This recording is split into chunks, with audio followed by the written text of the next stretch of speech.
समझ नहीं आ रहा अपने सैलरी इंक्रीमेंट का क्या करूँ। बेटा इतना क्या सोच रहा है? अपने म्यूचुअल फंड्स के एसआईपी का टॉप अप करा ले। This is the right time. क्या? समझ में नहीं आया। बेटा इतना क्या सोच रहा है? अपने म्यूचुअल फंड्स का एसआईपी टॉपअप करा ले। This is the right time. अब समझा।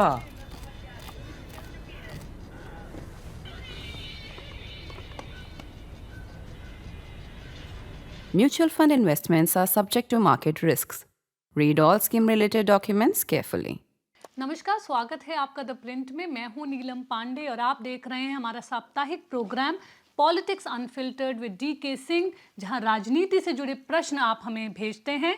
पहले प्रश्न के साथ शुरुआत करना चाहूँगी। उनका हैंडल है @handle123, जो पूछना चाह रहे हैं, आपको क्या लगता है कि राष्ट्रीय स्तर पर 11.5 साल की सत्ता और किसी ठोस प्रतिस्पर्धा, रचनात्मक विपक्ष के अभाव में सरकार की ऊर्जा क्या खत्म हो चुकी है? यानी विचारों और किसी भी क्षेत्र में सार्थक सुधार लाने के जोश दोनों के मामले में आपको लगता है कम हो गया है? और बीजेपी गवर्नमेंट के बारे में जानना चाह रहे हैं। टू सम एक्सटेंट शायद ये ठीक कह रहे हैं क्योंकि आपको पॉलिसी में जो इमेजिनेशन जो लगना चाहिए, पहले आप देखिए 14 से लेकर 19 तक में क्या नए नए स्कीम्स आए। 19 के बाद भी आपका पाइप वाटर स्कीम सब जो था वो सब जो दिख रहा था, मतलब इतने स्कीम्स नए नए आए, वो अभी आप 24 के बाद आप कुछ ऐसा नहीं देख रहे हैं। तो एक लैक ऑफ इमेजिनेशन और थोड़ा कॉम्प्लेसेंसी कह सकती हैं आप, वो थोड़ा सा दिखा, लेकिन वो फिर चेंज कर रहे हैं। देखिए अभी आप इनका प्रधानमंत्री जी का पिछला जो आपने रेड फोर्ट से जो आपने भाषण सुना, जिसमें उन्होंने काफ़ी रिफॉर्म्स की बात की कि हम इस सेक्टर में रिफॉर्म कर रहे हैं, उस सेक्टर में रिफॉर्म कर रहे हैं, ये कर रहे हैं, वो कर रहे हैं, वो सुनने में उस समय लगा हुआ कि रेटोरिकल है, लेकिन उसके बाद से देख रहे हैं गवर्नमेंट सीरियस है। और गवर्नमेंट की भी स्थिति भी देखिए, एक जो सेटबैक जो लोकसभा इलेक्शन में मिला कि प्रधानमंत्री नरेंद्र मोदी के लिए खुद के लिए बहुत बड़ा सेटबैक था, वो एक्सपेक्ट नहीं कर रहे थे उस तरह का, कि एक तरह से ये हो गया कि नहीं, मतलब लोग खुश नहीं है आप जिस तरह शासन चला रहे हैं। एक वो सेटबैक है, आपको मेजोरिटी नहीं मिले, फिर इंटरनेशनल सिचुएशन तो कॉम्प्लिकेटेड हो गया। तो इतनी अभी प्रॉब्लम है आपके फॉरेन पॉलिसी से लेके, या मतलब जो एक्सटर्नल फ्रंट पे ज़्यादा प्रॉब्लम्स हो रहे हैं आपके, इंटरनली आपको उस तरह सेटबैक मतलब थोड़ी दिनों के लिए लगा कि अचानक सब कुछ जो है सो स्थिर हो गया है, मतलब कुछ सोच नहीं पा रहा है। लेकिन अभी फिर से लग रहा है कि अब एक कंसोलिडेशन हो रहा है, कि अब एक थर्ड टर्म का जो एक डिफाइन करना एजेंडा जो शुरू हुआ है लेबर कोड्स को लेके, जो फाइनली जो रूल्स नोटिफाई हुए हैं, ये पुश आपको दिख रहा है गवर्नमेंट की तरफ से कि अब फिर से सारा कुछ नया, नए नए चैलेंजेस अगर आए हैं तो उससे कैसे निपटा जाए। तो अब एक कुछ स्ट्रैटेजी देखनी शुरू हो गई है। तो मेरे ख्याल से अगले कुछ महीनों में आप काफ़ी कुछ देखेंगे सरकार की तरफ से, जैसा मेरा सेंस है। जी। दूसरा प्रश्न है कांग्रेस से जुड़ा। डिस्पैच हर्निक नाम से हमारे जो व्यूअर है वो जानना चाहते हैं, क्या केरल के चुनाव प्रभारी बनाए गए सचिन पायलट और KC वेणुगोपाल के बीच कोई कोल्ड वॉर चल रही है? अगर हाँ, तो इससे केरल में कांग्रेस की संभावनाओं को क्या नुकसान होगा? वो कांग्रेस सीनियर ऑब्जर्वर कहते हैं, मतलब जी। ऑब्जर्वर बने हैं सचिन पायलट, लेकिन शायद तीन लोग और भी हैं ऑब्जर्वर उसमें। तो जहाँ तक सचिन पायलट का सवाल है, देखिए बहुत ही स्मार्ट प्लेयर है, वो स्मार्ट पॉलिटिक्स खेलते हैं, बहुत सजे हुए खिलाड़ी हैं पॉलिटिक्स में। अब उनको पता है कि KC वेणुगोपाल कितने क्लोज हैं राहुल गांधी से, तो मुझे नहीं लगता कि सचिन पायलट को ऐसा इंप्रेशन भी देना चाहेंगे कि उनको कोई प्रॉब्लम है। तो ये मुझे नहीं लगता कि इस तरह कुछ प्रॉब्लम है दोनों में। जी। हैनिबल हमारे एक व्यूअर हैं, वो जानना चाहते हैं, वो कहते हैं मैं अमेरिका में रहता हूँ और ये देखता हूँ कि लोग अपेक्षाकृत छोटे मुद्दों पर भी सरकार के खिलाफ संगठित होकर सड़कों पर उतरने को तैयार रहते हैं। इसके विपरीत वो कहते हैं भारत में लोग इतने उदासीन हो गए हैं कि स्वच्छ हवा और पीने के पानी जैसे बुनियादी समस्याओं के लिए भी विरोध के लिए सड़क पर नहीं ला पाते लोगों को। इस अंतर की क्या वजह है और क्या इसमें विपक्ष की भी भूमिका है? देखिए इसमें अब कुछ कमेंटेटर्स को पढ़ेंगे तो जैसे मुझे एक कमेंटेटर का याद आ रहा है कि उनका था कि एक भारत में जैसे एक spiritual acceptance of slow progress कहते हैं, कि ठीक है धीरे धीरे चल रहा है, कोई बात नहीं, एक स्पिरिचुअल एक्सेप्टेंस हो गया है यहाँ के लोगों में कैसे ही चलेगा? कि ऐसे ही चल रहा है। उसको मैं नहीं मानता, मतलब ठीक है, उनका एक अपना किए है। अभी देखिए आज जब हम बात कर रहे हैं, आपका महाराष्ट्र में म्यूनिसिपल कॉर्पोरेशन के रिजल्ट्स आ रहे हैं। अब गवर्नमेंट का एक एस्पिरेशनल महाराष्ट्र कर लीजिए या एस्पिरेशनल इंडिया की बात कीजिए, वो जो गवर्नमेंट डिलीवर करती है उसको जाता है। हम्म, अब वहाँ पे देखिए कि अब ठाकरे ब्रदर्स ने एक मराठी मनोबल एक नेटिविस्ट पॉलिटिक्स को खेलने की कोशिश की। जनता ने रिबफ कर दिया है। अब ये कह सकते हैं कि बीजेपी ने भी एक कम्युनल पॉलिटिक्स खेलने की कोशिश की, बट द फैक्ट इज कि जितने इंफ्रास्ट्रक्चर के काम हुए हैं बॉम्बे में, मुंबई में और बाकी भी पूरे महाराष्ट्र में जो हो रहा है, उसका रिजल्ट आपको दिख रहा है जिस तरह का मिला है आपको। महायुति को जिस तरह का ये मिला है सपोर्ट इलेक्शन आफ्टर इलेक्शन। हाँ, ये काफ़ी हमेशा आपको नहीं दिखेगा। मेरे जैसे एक दोस्त है मेरे, एक लॉ फर्म चलाते थे उन्होंने, अच्छा बहुत बड़ा लॉ फर्म उन्होंने चलाया। फिर एक समय में उन्हें लगा कि शायद बहुत हो गया, अब जितने मनी चाहिए थे मुझे लाइफ में मिल गया है, तो उन्होंने छोड़ के फिर वो पॉलिटिक्स में गए कि हम अपना कुछ करते हैं इस तरह कुछ प्रोफेशनल्स के साथ। बहुत जल्दी ही लौट के आ गए। उनके चुनाव में उन्होंने जैसी स्थिति हुई वो लौट के आ गए, फिर से वापस उन्होंने एक दूसरा फिर लॉ फर्म खोल लिया है कि अब मतलब कि जनता जो है सो जिन मुद्दों पे अब इनको ऐसा कुछ मनी चाहिए नहीं था, किसी पार्टी से ये थे ऑल्टरनेटिव होके जा रहे थे लड़ने के लिए, हम्म, लेकिन जिस तरह का रिस्पांस मिला तो वापस आए कि ठीक है मतलब इसमें हम कुछ नहीं कर सकते। तो इस तरह के लोग हैं। आपने देखा प्रशांत किशोर थोड़ा अलग तरह की राजनीति इन्होंने करने की कोशिश की बिहार में, क्या रिस्पांस मिला। तो इन चीज़ों को अगर आप सोचेंगे तो लगेगा कि खैर शायद लोग जो है सो बॉदर नहीं कर रहे हैं, मतलब कि गवर्नमेंट का क्या परफॉर्मेंस रहा है, किन मुद्दों की राजनीति नहीं हो रही है। लेकिन फिर बाकी रिजल्ट भी आप देखेंगे 2019 में, जैसे 2019 में जो सेकेंड टर्म मिला नरेंद्र मोदी जी को, वो इसके बारे में भी था कि उनकी डिलीवरी के कारण था वो। हम्म, सब लोग कह सकते हैं कि बालाकोट उस समय काफ़ी चला, लेकिन डिलीवरी जो जनता को हुई और जिस तरह गवर्नमेंट में एक वो दिखा, एक इंथुजियाज्म, गवर्नेंस जिस तरह से चेंज हुआ, उसका भी उनको रिवॉर्ड मिला। अब उसके पहले आपने 2009 में देखा होगा, जनता देती है। और 2008 में जिस तरह से लेफ्ट ने छोड़ा यूपीए को उस समय, और Indo US civil nuclear deal को लेके ट्रस्ट वोट में भी सरकार वापस आई, और उसके अगले साल 2009 में फिर जनता ने रिवॉर्ड किया उस समय मनमोहन सिंह गवर्नमेंट को। वो अब 2019 में भी आपने देखा। तो ऐसा नहीं है कि वो मुद्दों पे लोग नहीं वोट दे रहे हैं, लेकिन जहां तक जिस तरह देना चाहिए उस तरह से उस लेवल तक नहीं गए हैं अभी तक हम लोग। देखिए ग्रेजुअल प्रोसेस है, होगा। जी। स्ट्रॉबेरी पराठा करके एक यूज़र नेम है, वो जानना चाहते हैं, पिछले महीने दिग्विजय सिंह जी ने संगठन को लेकर कांग्रेस पर बेबुनियाद आरोप लगाए और ऐसी अफवाहें फैलाने के लिए उन्हें एक तरह से वो कहते हैं बदमाश कहा गया। एक तरफ राहुल जी और वेणुगोपाल जी हैं जो चुनावी राज्यों में जाकर रुक रहे हैं, ढीले सिरे बांध रहे हैं और चुनाव से पहले सब कुछ ठीक कर रहे हैं। दूसरी तरफ वो कहते हैं अमित शाह हैं जो विदेशी विश्वविद्यालयों में भाषण दे रहे हैं और ज़मीन पर काम करने के बजाय स्याही फीका पड़ने पर ट्वीट कर रहे हैं। फिर ये कहते हैं वोट चोरी हो गई, अब मैं क्या करूं। तो गंभीर सवाल वो ये कहते हैं कि बिहार और महाराष्ट्र की हार के बाद क्या कांग्रेस पार्टी अपनी रणनीति में कोई ठोस बदलाव कर रही है? खैर मतलब उनका सरकाज़म वाजिब है मतलब जी, ऐसा हो रहा है। जी, अब अमित शाह विदेश जाते हैं, राहुल जी जाते हैं, तो पता नहीं जी। सबको पता है। एनीवे, तो ये कांग्रेस के जो संगठनात्मक बात करते हैं वो एक्चुअली कोई इम्पैक्ट हुआ नहीं। इन्होंने जैसे डिस्ट्रिक्ट कांग्रेस कमेटी प्रेसिडेंट्स को जो है सो डायरेक्टली यहाँ से मतलब एआईसीसी इन्वॉल्व हो गए सबको अपॉइंट करने में। ग्राउंड पे उसका कहीं भी कुछ असर नहीं दिख रहा है। मुद्दे जो अभी तक उठा रहे हैं, एक के बाद एक चुनाव हार रहे हैं, मुद्दे वहीं के वहीं चल रहे हैं।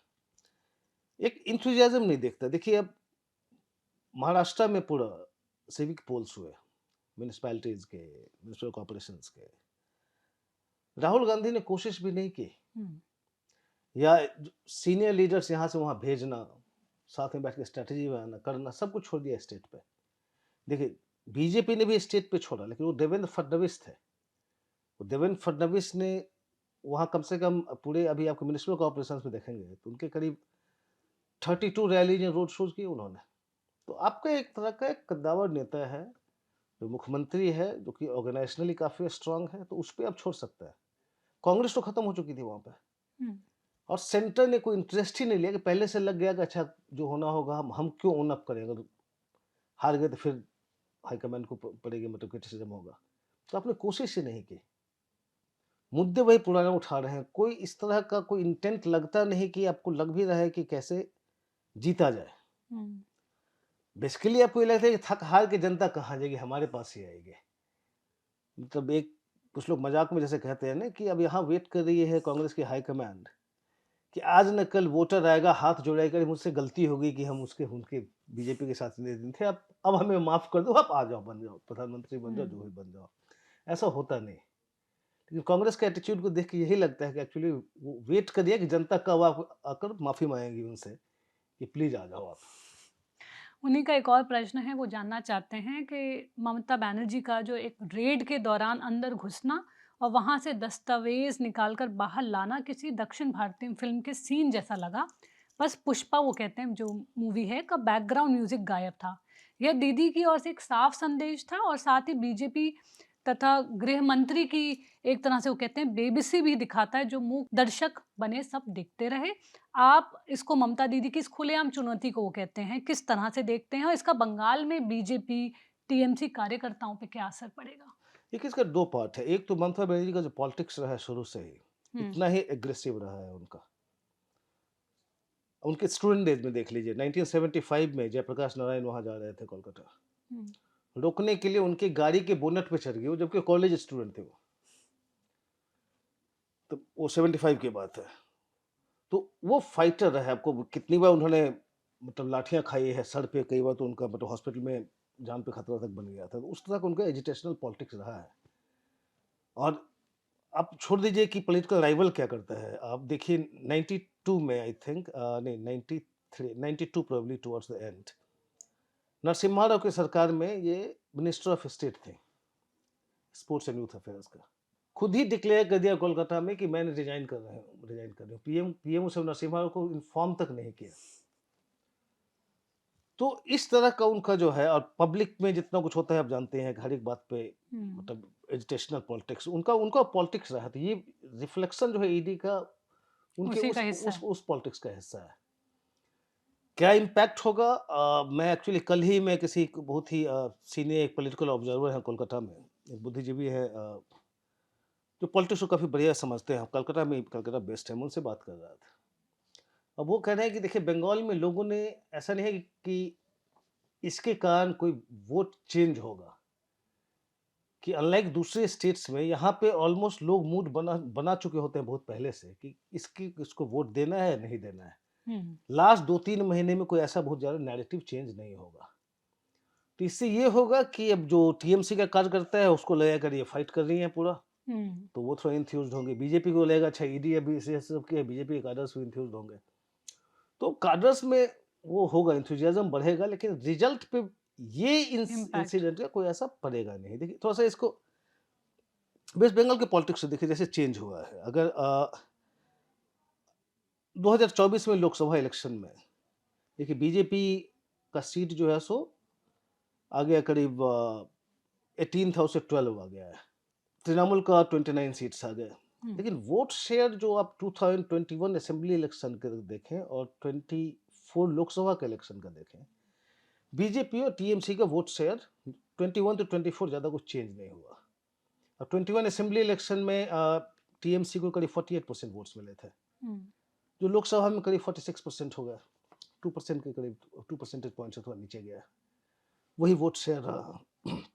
आपका बीजेपी का देखें तो बीजेपी का करीब असेंबली में करीब 38% था, 39% लोकसभा इलेक्शन में हो गया 3 साल बाद। वही अब वोट शेयर देख रहे हैं। हाँ, 21 के पहले का जब कंपेयर करेंगे उसमें, तो 21 से 21 में जो अचानक बीजेपी को जो आया था आपका करीब 38% वोट्स, वो मेजर था, क्योंकि 16 में उनका हो गया था करीब 28% के करीब, फिर इधर 38% हो गया। अब 28% उससे भी हुआ था। आप उसको लेफ्ट का एक ट्रैजेक्टरी देखिए। बीजेपी का जनरली जो ये क्यों हो गया है, दोनों का वोट बैंक एक ऑलमोस्ट इस तरह का जो इकट्ठा आपको दिख रहा है 21 में 24 में भी, क्योंकि 21 में आप देखें कि लेफ्ट का और बेसिकली कांग्रेस का, उनके वोट्स काफी शिफ्ट हो गए थे बीजेपी में। बीजेपी का राइज के पीछे वो भी था, क्योंकि अब लेफ्ट कार्डर के लिए भी था कि ममता को हराना है, तो ममता को हराने के लिए किसी भी हद तक जाने को बीजेपी को भी सपोर्ट कर देंगे ममता बनर्जी को हराने के लिए। कांग्रेस में वही था, वो वोट शिफ्ट कर गए थे। तृणमूल कांग्रेस का वोट नहीं शिफ्ट कर रहा था, जो आपको वोट शेयर दिखाता है, वो नहीं शिफ्ट कर रहा है, नीचे नहीं जा रहा है वो। अपोजिशन में प्रिंसिपल अपोजिशन बीजेपी बन गई है बिकॉज लेफ्ट और कांग्रेस का जो है वो खत्म हो गया है। लेकिन उससे थोड़ा और ज़्यादा बीजेपी को काफ़ी गैप जो है वोट शेयर का भी ठीक ठाक उनको अभी मतलब गैप रह गया ममता बनर्जी और उसमें। ममता बनर्जी का फायदा भी है, देखिए 3 में से 1 वोटर मुस्लिम है। अब फैक्टर्स बंगाल में देखेंगे, मेन फैक्टर्स क्या है, मुस्लिम फैक्टर इसके लिए 3 में से 1 वोटर है, तो उसमें क्या वो मुस्लिम वोट बैंक स्प्लिट होगा?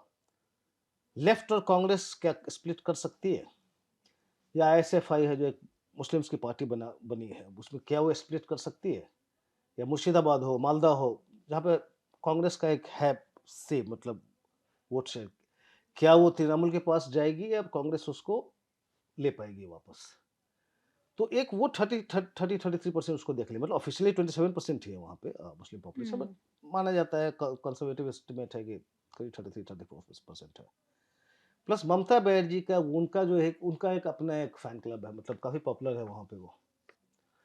उसमें से कितना रहा है, बिकॉज अभी हमें जो कहा जा रहा है कि अर्बन और सेमी अर्बन एरियाज में काफ़ी ज़्यादा एंटी इनकम्बेंसी है, स्पेशली अर्बन सेमी अर्बन में, कि कुछ गवर्नेंस के मामले में ऐसा कुछ खास हुआ नहीं है। वेलफेयर स्कीम्स की डिलीवरी ग्राउंड पे हो रही है, वो चल रहा है काफ़ी दिनों से, लेकिन अदरवाइज गवर्नेंस में कुछ ऐसा नया दिखा नहीं। तो एंटी इनकम्बेंसी तो है काफ़ी स्ट्रांग। कितना ट्रांसलेट होगी वोट्स में, क्योंकि जैसा मैंने कहा कि अगर आप मान के चलें कि 3 में से 1 वोटर एक मुस्लिम है, वो ममता बनर्जी के साथ रहेगा। ममता बनर्जी का अपना एक करिश्मेटिक पर्सनैलिटी रहा है, उनका एक अपना एक, प्लस विमेन में उनका एक काफ़ी एक होल्ड रहा है, जिसको बीजेपी अभी तोड़ नहीं पाई। आपने पिछले 2024 के वाला अपने संदेश खाली वाला जो सारा हुआ था, उसके बाद भी आपने देखा कि उसका इम्पैक्ट नहीं पड़ा ममता बनर्जी पे। वो जो उनका वोट बैंक कितना टूटेगा, एंटी इनकम्बेंसी कितना स्ट्रांग है, और स्ट्रांगर है तो कितना ट्रांसलेट करेगा बीजेपी के लिए वोट्स में, बीजेपी के अपना वोट बैंक एक्सपैंड कर पाएगी। लेफ्ट कांग्रेस या बाकी जो एक कोई थर्ड फोर्सेज को बात कर लीजिए, वो कितना किसका वोट ममता बनर्जी कितना वोट काट पाएगी वो, या फिर एंटी इनकम्बेंसी वोट ही जो है सो स्प्लिट होगा। बहुत सारे फैक्टर्स हैं, तो अभी कहना कि कैसे होगा इलेक्शन, क्या रिजल्ट होगा, ये अभी इस पर थोड़ा सा कहना मुश्किल होगा, खास करके जब आप फील्ड में अब जाते हैं, कुछ दिन बिताते हैं, तो आपको थोड़ा सेंस मिलता है कोई कुछ जा रहा है। वो भी कितना सेंस मिलता है वो भी पक्का आप नहीं कह सकते। इलेक्शन आफ्टर इलेक्शन, मतलब हमने तो बिहार इलेक्शन में हम में से कोई भी एक्चुअली वो वेव को ना पकड़ पाया। ये नहीं हम ही बोलते रहते हैं वेव पता चल जाता है, लेकिन वेव नहीं पता चला। जब वेव आप नहीं रीड कर सकते हैं तो बंगाल जैसे कॉम्प्लेक्स जगह पे जाके, लेकिन हाँ वहाँ पे हम ये पता पाने की स्थिति में होंगे कौन सा सेक्शन क्या सोच रहा है। जीत हर किसकी होगी वो तो नहीं, कौन सा सेक्शन क्या सोच रहा है, क्या फायदे में जा रहा है, क्या नेगेटिव जा रहा है, इन चीज़ों को आप डिस्कस कर सकते हैं, लेकिन उसके लिए आपको थोड़ा ग्राउंड में जाना पड़ेगा। हमारे व्यूअर हैं संकल्प, जो शिवसेना यूबीटी से के बारे में जानना चाहते हैं। वो कहते हैं उनकी जो पिच शुरू से ही भ्रमित करने वाली लग रही थी। पहले उन्होंने क्षेत्रीयता को कम करने की कोशिश की और अंत में राज के साथ फिर उसी पे जोर दे दिया। वहीं वो कहते हैं 2019 के नतीजों के बाद से ही चल रहा है हिंदुत्व, मानो वो कह रहे हैं थाली में परोसकर बीजेपी को दे दिया गया है। वो ये जानना चाहते हैं कि एग्जिट पोल भी एक तरह से सही साबित हो रहे हैं, तो आपको क्या लगता है कि उद्धव की असली गलती शिंदे को कम आंकना और संगठन से कभी ना जुड़े रहे ज़्यादा बोलने वाले संजय राउत पर ज़रूरत से ज़्यादा एक तरह से भरोसा करना है? आपको क्या लगता है? उनकी खुद की व्यक्तिगत रूप से वो कहते हैं पार्टी के लिए मुझे आगे का रास्ता काफ़ी मुश्किल लगता है। देखिए अभी चल रहा है, मतलब अभी तक का जो ट्रेंड है उसको देखते हुए मैं थोड़ा सा ज़्यादा क्यूरियस हूँ कि बीएमसी में क्या होता है, जहाँ की दोनों ठाकरे ब्रदर्स पूरा मतलब उनका पूरा फोकस था। क्योंकि पिछले बीएमसी इलेक्शन में जब शिवसेना अकेले गई थी तब 84 आए थे इसके। अब इस बार इनका कितना आता है, ज़्यादा आता है, कम आता है, उसको देखना पड़ेगा। लेकिन फैक्ट है कि ओवरऑल अगर महाराष्ट्र का आप देखें तो वो एक फिर से रीएस्टैब्लिश हो गया कि अब आपका एकनाथ शिंदे का जो है मतलब उसका पूरा उनका एक प्रभुत्व एक तरह से, मतलब वो असली सेना है। बिकॉज बाकी जितने भी कॉर्पोरेशंस में देखिए, बीएमसी का मैंने जैसे कहा कि चूंकि रिजल्ट्स अभी वेट करेंगे उसका, लेकिन बाकी जगह चारों तरफ वो एकनाथ शिंदे का मतलब जो शिवसेना है उसका टोटल डोमिनेंस है, जो कि दिखाता है कि मतलब एक पूरा एक शिवसेना एक्चुअली अब पास ऑन कर गई है एकनाथ शिंदे के पास कंप्लीटली। काफ़ी बढ़िया परफॉर्मेंस उनका वैसे रहा है। और जहाँ तक बात है कैसे उद्धव ये एकनाथ शिंदे और संजय राउत की बात कर रहे हैं, उस तरफ मैं नहीं जाऊँगा उसमें कि पर्सनैलिटी ओरिएंटेड, बट पॉइंट है कि देखिए शिवसेना हो, जैसे कि बहुत सारे अलग दूसरी पार्टियाँ हैं, उनकी लीडरशिप जो है सो कैसे डिस्कनेक्टेड हो जाते हैं अपने ही वर्कर्स से। आप एक फ्यूडल लॉर्ड की तरह से बिहेव नहीं कर सकते। अब उद्धव ठाकरे के बारे में बहुत सारी अब कहानियाँ सुनेंगे कि इनके एमपी जाते थे या मिनिस्टर्स भी जाए थे, उनको घंटों वेट करना पड़ता था बाहर। जो पार्टी वर्कर्स का तो छोड़, सिर्फ सैनिक्स का तो छोड़ दीजिए, मतलब सीनियर लीडर्स को भी इंटरटेन नहीं करते थे, जो आप कांग्रेस लीडरशिप के बारे में बहुत बार लोगों से सुनते हैं, कुछ अलग दूसरे पार्टियों के बारे में। अब इस एटीट्यूड के साथ नहीं चलता, मतलब जब आप वर्कर्स से कनेक्ट नहीं कर सकते तो आप जनता से कनेक्ट क्या करेंगे? विनीत शर्मा जानना चाहते हैं कि भारतीय जनता कभी सभी राजनीतिक दलों के विभाजनकारी एजेंडे, हिंदू मुस्लिम वो कहते हैं, ऊंची जाति नीची जाति, सामाजिक न्याय आदि से बाहर निकल पाएगी? क्या हम कभी नागरिक बुनियादी ढांचे, जमीनी स्तर के भ्रष्टाचार जैसे मुद्दों पर ध्यान देना शुरू करेंगे, या क्या आपको कोई उम्मीद की किरण दिखती है, या फिर लोकतंत्र वो कहते हैं और चुनाव की वजह से हमेशा ऐसा ही चलता रहेगा? इतना मैं पेसिमिस्ट अभी नहीं हुआ हूँ। हाँ, आपको बहुत सारी जगह पे रिजल्ट्स जैसा दिखता है तो ऐसा लग रहा होगा कि लोग बॉदर नहीं करते। ये इसका मैंने एक जवाब अपने पिछले क्वेश्चन में दिया था। बात ये है कि अभी भी रिजल्ट में अब देखें, जैसे अब हम मुंबई के इलेक्शन की, मतलब म्युनिसिपल कॉर्पोरेशन इलेक्शन की बात कर रहे हैं, या महाराष्ट्र के बाकी इलेक्शंस की बात कर रहे हैं। बुनियादी ढांचे पे जो महायुति ने किया है उसका रिवॉर्ड मिला है, लोग देख रहे हैं। लेकिन हाँ, अभी भी आइडेंटिटी पॉलिटिक्स एक बहुत बड़ा रोल प्ले करती है। अभी भी आप कहें कि हिंदुत्व प्लस डेवलपमेंट चलता है, या हिंदुत्व प्लस फ्रीबीज कह लीजिए, जो भी कह लीजिए, उसमें वो अभी भी चलता है। लेकिन उसमें डेवलपमेंट आना उसमें जरूरी है। अभी जो नरेंद्र मोदी जो इतने पॉपुलर हुए, केवल ये नहीं था कि हिंदुत्व वाले पे आए थे, वो विकास पुरुष का जो इमेज बना रहे थे। एक देवेंद्र फडणवीस की जो का इमेज जो बन रहा है कि एक इंफ्रास्ट्रक्चर मैन है, या फिर आपके योगी आदित्यनाथ हो। योगी आदित्यनाथ फिर से चुन के इसलिए नहीं आए कि वो मतलब हिंदुत्व के फेस है, वो फिर से चुन के इसलिए है बिकॉज 2017 और 2022 में लॉ एंड ऑर्डर में जितना कुछ उन्होंने चेंज किया, डेवलपमेंट फोकस जितना उस समय से कर रहा है, उसका भी रिवॉर्ड मिलता है। अब ये कह सकते हैं कि 10 में से ये कितना रोल, आइडेंटिटी पॉलिटिक्स कितना रोल प्ले करती है, और डेवलपमेंट और इंफ्रा, ये सब जो बात कर रहे हैं वो कितना, कौन 8 है या 5 है 4 है, ये तो कहना मुश्किल है। लेकिन वो चेंज हो रहा है, ये हम इतना पेसिमिज्म की जरूरत नहीं है। धीरे धीरे हम उस तरफ जा रहे हैं, लोग अब मतलब देख रहे हैं।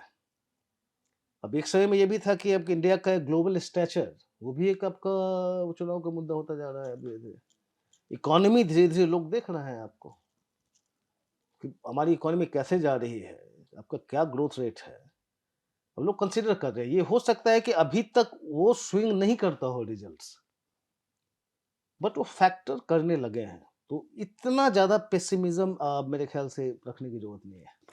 गौतम सिंह जानना चाहते हैं दिल्ली के बारे में। वो कहते हैं लगभग हर दिन हम दिल्ली की मुख्यमंत्री की किसी ना किसी कोट अनकोट नायाब टिप्पणी के साथ जागते हैं।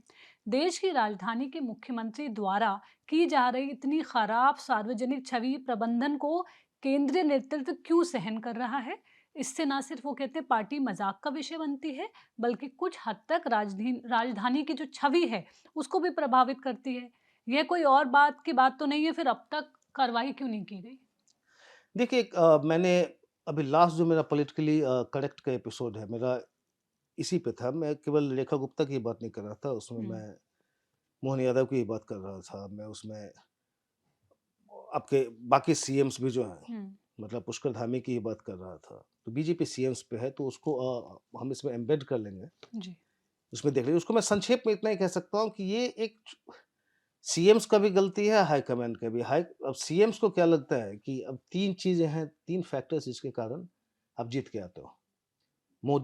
मोदी फैक्टर, मेजोरिटेरियनिज्म, या कह लीजिए मोबिलाइजेशन ऑफ हिंदूज को, सबको मोबिलाइज कर लिया वो, और मनी, फ्रीबीज हो, आपको फाइनेंशियल असिस्टेंस हो, या फिर आपको फूड ग्रेन्स अब दिए जा रहे हैं फ्री में।